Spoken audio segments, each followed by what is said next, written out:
All right, so to recap just quickly from what we were doing yesterday, we were talking about composite functions. And, this is going way back here. We had already done this stuff, and this is the stuff that we quizzed on where we were saying if something is a function, vertical line test, for every input there is a unique output, things like that. And then we were finding values for functions. We did a little piecewise function here, and so I think we need a little work with that. So we'll talk about that again a little bit later today. Difference quotient, and then we were doing composite functions and combinations of functions. So things where, like if we are adding functions or multiplying functions, and we didn't do this example, so I might as well do this one now, where we are taking g minus f of 2. So if it's written this way, the easiest way to do this is to just find g of 2 and find f of 2 separately and then subtract the two functions. So that's what I'm going to do. So to find g of 2, whoops, that's not g of 2. I got to plug into g, not f. So I got to plug in over there. So that's going to be 2 squared, which is 4, times 4, which is 16, minus 10 is 6. So g of 2 is equal to 6. And now f of 2, I'm going to plug 2's into there. So 2 squared is 4 times 2 is 8. 8 plus 6 is 14, minus 4 is 10. So we have 6 minus 10, or negative 4. So operations of functions, we just kind of do them how they look.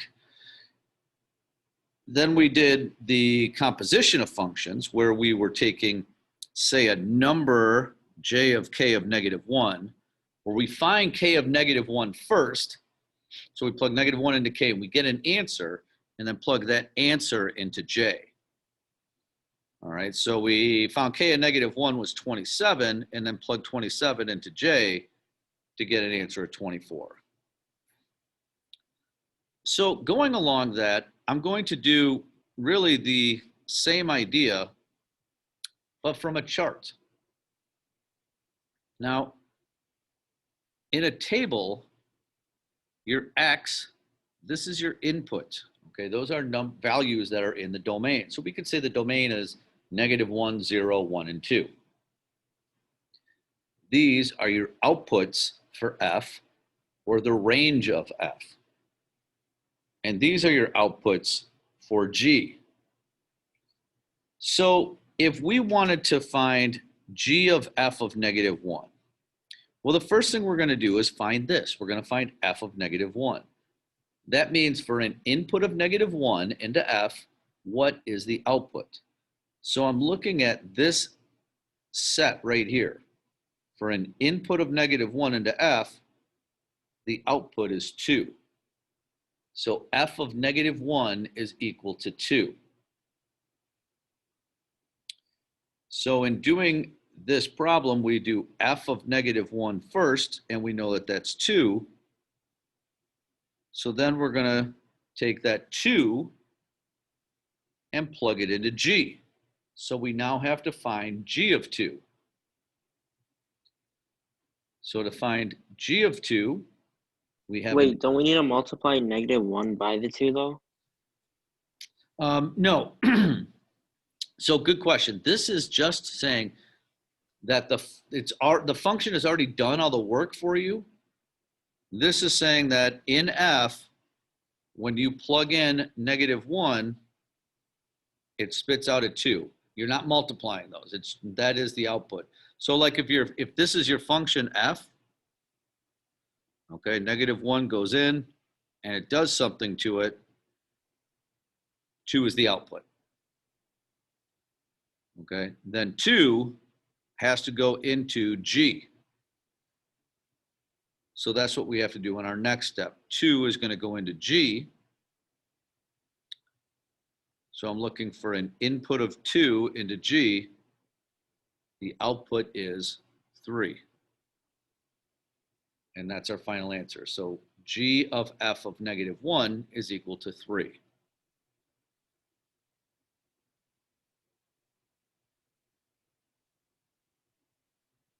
right, if there's questions, just shut them out like you did. That was great.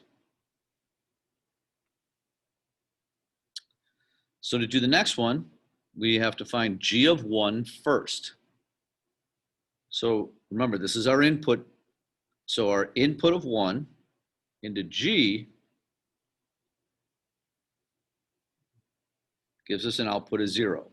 So we would say g of 1 is equal to 0. So this is equal to 0, which we're then going to plug into f.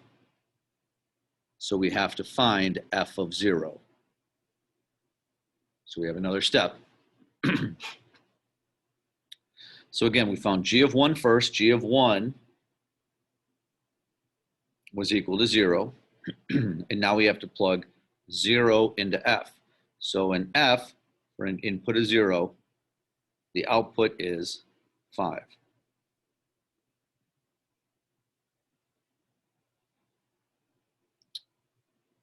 All right, so these are the inputs, and these guys were the outputs. All right, any questions on the charts before I go on to the next one?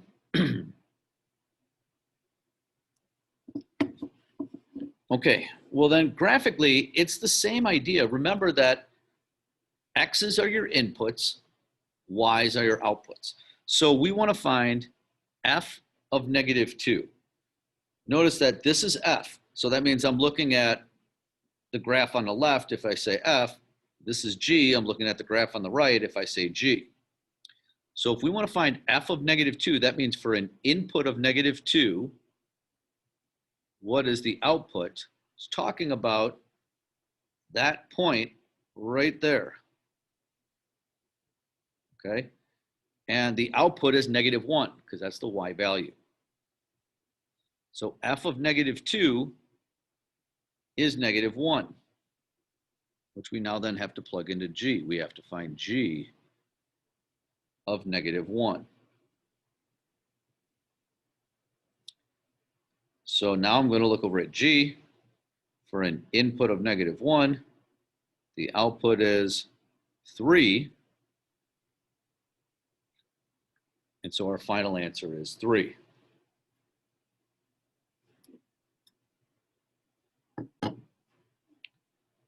So we found f of negative 2.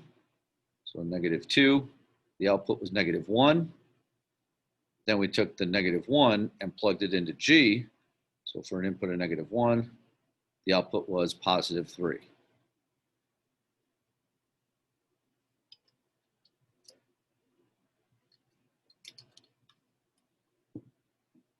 All right, next. You know, order is important here. So here we're doing g of 2 first. So we're looking over here for an input of 2 or an x value of 2. The output or y value is negative 3. So g of 2 is equal to negative 3. Wait, why is it negative 3? Why can't it be positive 1? I mean, yeah. Yeah, so we're looking at g now, not f. Yeah, I'm looking at G. Okay, so for an input of 2, Oh, input of 2, sorry. yeah, the output is negative 3, right? So the coordinates there are 2, negative 3. Input of 2, output is negative 3. Good? And then, so now we have negative 3, which we have to plug into f. So we look when our x onto f is negative 3. Our output is 1.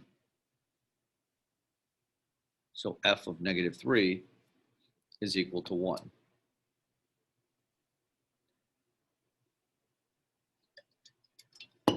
So we would say g of f of negative 2 is equal to 1. All right, we're still doing okay? All right, then let's go on to some more domain and range of a function, okay? And this is a tough one. This takes a little bit of time, but it's kind of one of those ideas that once you get it, you're going to get it. It's going to just all of a sudden stick for you. The domain are the input values or the x values in the function. So looking at this graph here, that graph has values. The farthest left x value is right there at -1. And the farthest right x value is right there at +4. So if you like squished it onto the x-axis, that part are where the positive x are where the input values are. You can't plug 6 into that function or 7 into that function or whatever. Graph doesn't exist over here. You can't plug -5 into the function. The graph doesn't exist over there, okay, because of the endpoints. It doesn't have arrows like that. So that means our domain is just those values from -1 inclusive to +4 exclusive. So we would note that inclusive of -1 to +4 exclusive. So the domain are the inputs or the x's. Now the range are the outputs or the y's. So the lowest y value is down here. That's like the bottom of the graph. And the highest one is up here. That's like the top of the graph. So all of this stuff is the range of the function. So we're looking at the y values, of course. The y values go from -5 to +4. That's the range of the function. It is inclusive of -5, again, because that's a closed circle. And it is to +4, inclusive of +4, because that also is a closed circle up top.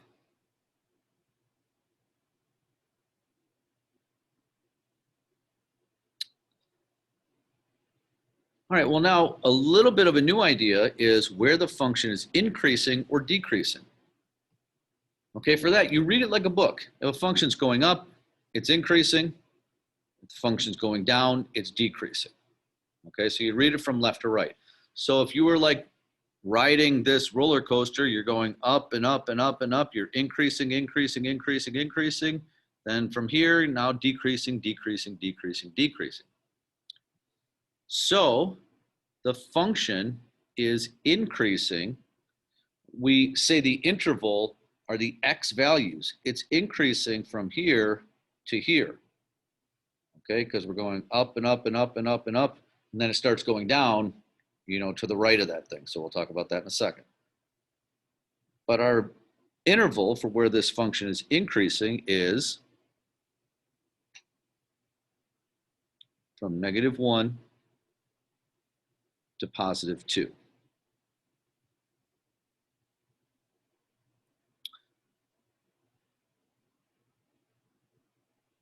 Now I was waiting for the question, why isn't -1 included? It is a closed circle. But when it comes to function increasing or decreasing, the boundary points are not included. I'll explain why later, but the boundary points are not included when they're increasing or decreasing. Wait, why is it only -1 to 2? Because this is the part of the graph that's increasing, right? And so the interval is from here to here. So you mark it by like the x values. So the interval are the x, for the x values from -1 to +2, the function was increasing. Oh, I see. Okay? And then it's decreasing from 2 to 4. Okay, again with the x value. So it's decreasing from 2 to 4.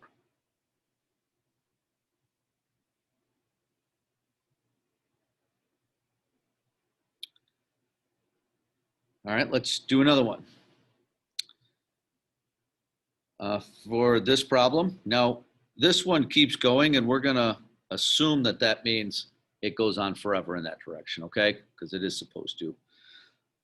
The domain of this function is going to be everything from -infinity to +infinity. Because if we squished it onto the x-axis, the entire x-axis would be covered up because the graph keeps getting wider and wider in both directions.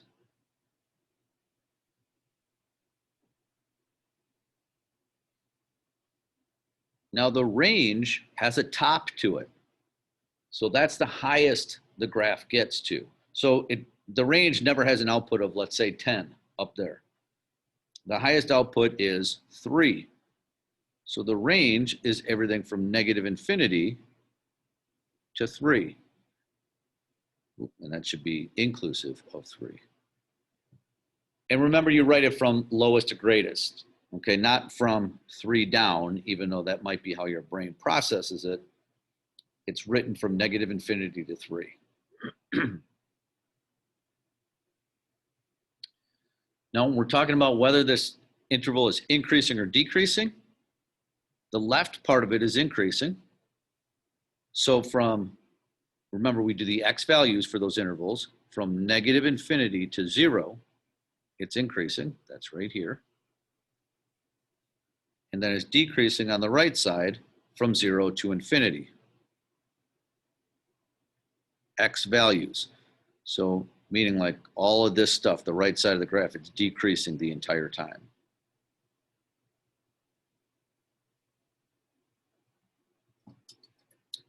All right, any questions on either of those two before I go on to the next one?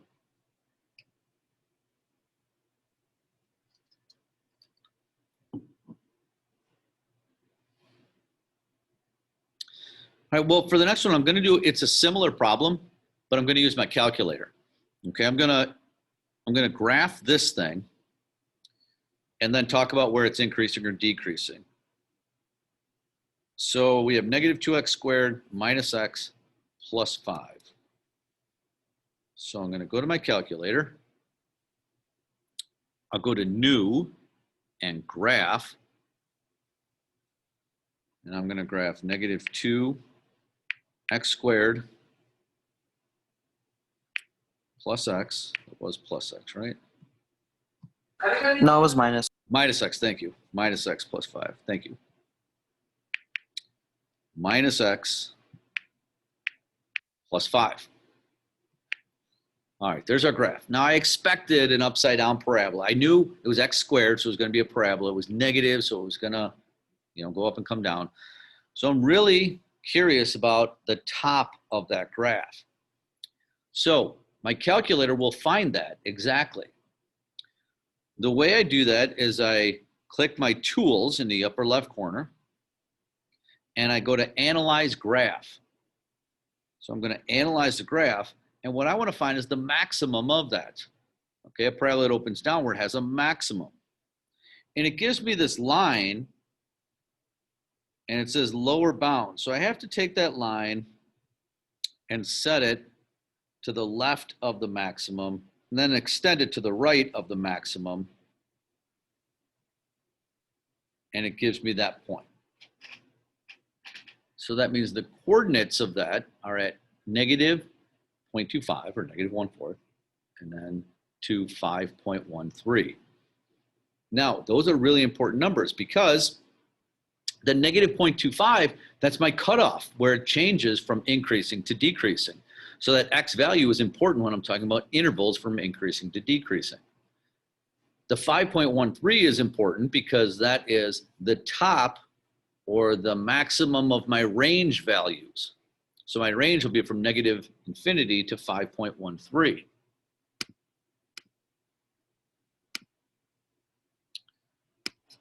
So,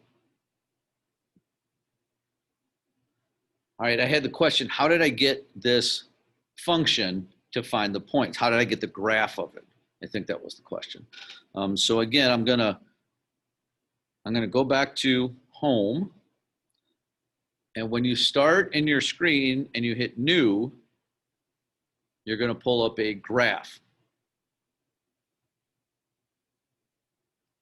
And then from there, we just type in x squared. Oh, I'm sorry, now I'm forgetting my function again. Help me out here. What was the function again?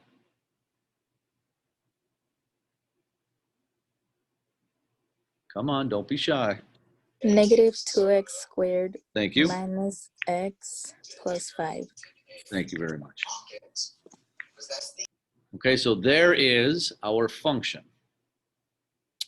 Then I use the toolbar and analyze graph and go to maximum. and I have to drop that to the left of it and then drag it to the right of it to get my maximum value. How would you do that on a regular calculator? It would be, where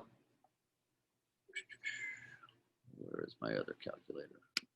Okay, give me just a moment. Let me go back and let me answer the questions, and I'll show you on the calculator where to get that value, okay? Oh, So,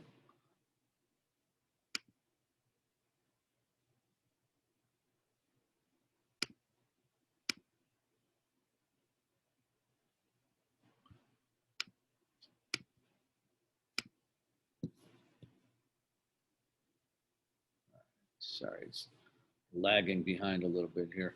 Okay, so to find the, determine the interval where the functions are increasing or decreasing.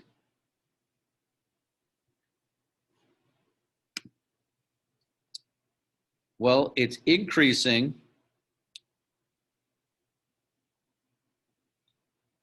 from negative infinity to negative 0.25.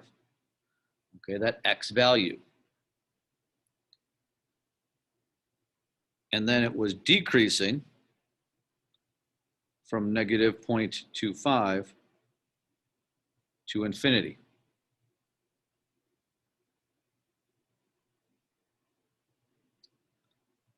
Wouldn't it be negative infinity?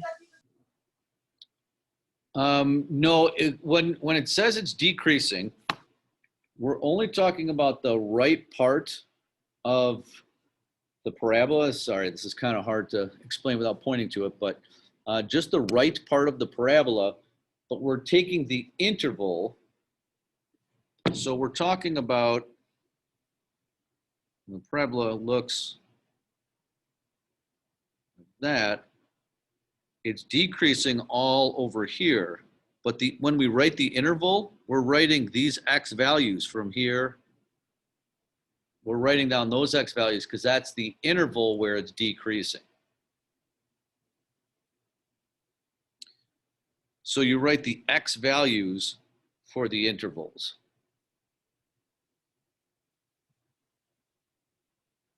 So everything from negative 0.25 to the right, so to infinity for the x values.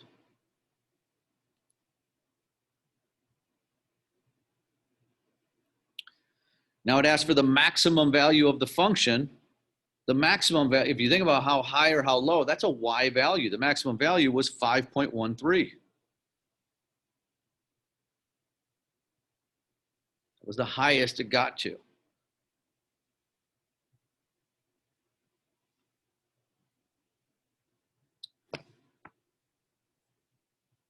Now it also asks for the roots of the function.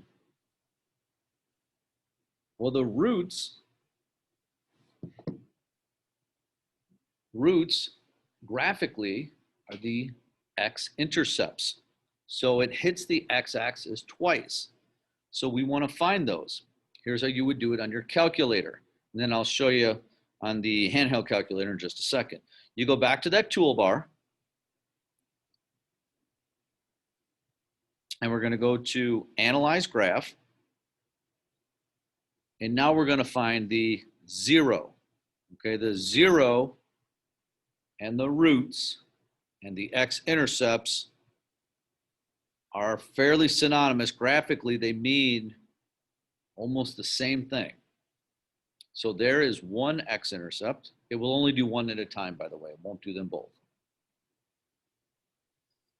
And if I hit the tool and hit 0 again, there is my other root. So at negative 1.85 and at 1.35. Those are the roots of the graph. So the roots are negative 1.85 and 1.35.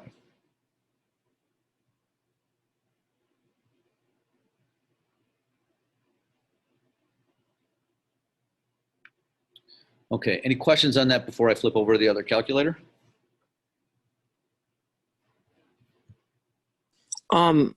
Yeah, I'm not sure if this is just me. I think this is just me, but like, when it says find the roots, like, what does it determine as the roots? Just like on the Yeah. parabola.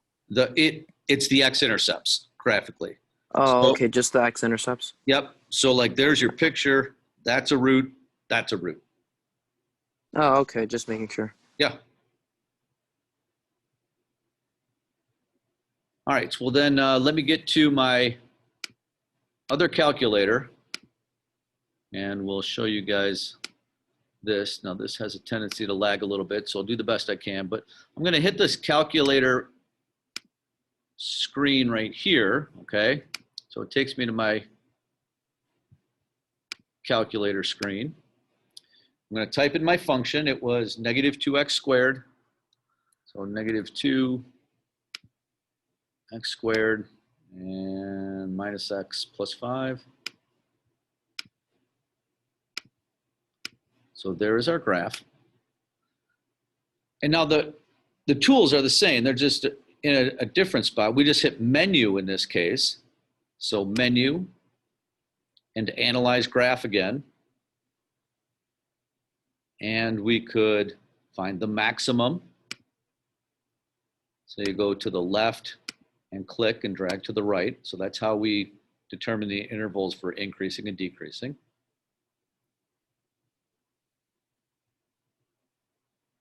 And also under that menu and analyze graph, you can find a 0, but again, you have to do those one at a time. So we have the first 0 at negative 1.85, and then the second 0 at 1.35.